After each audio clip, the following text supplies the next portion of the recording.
Sometimes we say, get your head out of the clouds.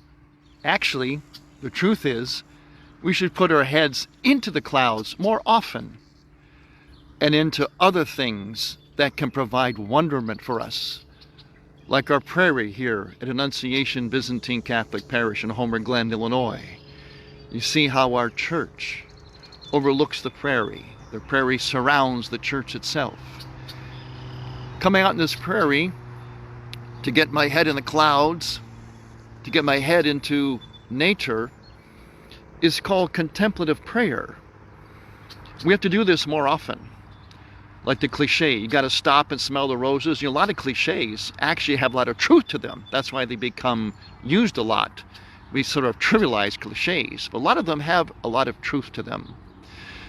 When you contemplate, in other words, you truly, really look at something, really look at it, and you have a certain sense of wonderment, it does put you in touch with something very deep inside of you, something that is the yearning of the human heart. And that something is truly the presence of God. We look at this and ask ourselves, how is it that these plants become what they are and not what they are not? We do nothing to them, like our Lord said. Look at the lilies of the field, they don't reap or sow, and yet not even Solomon, King Solomon, is arrayed like one of these.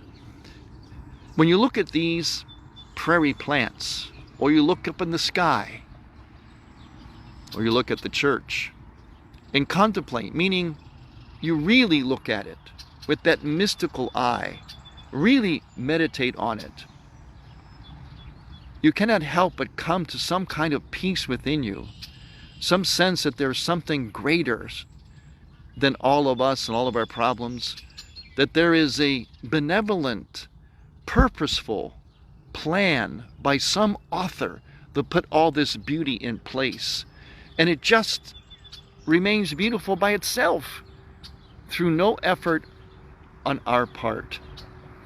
Contemplative prayer is what helps us to come to believe in the real presence of the Eucharist. The fact that we don't believe in it, and many do not, is because we've lost this sense of contemplation.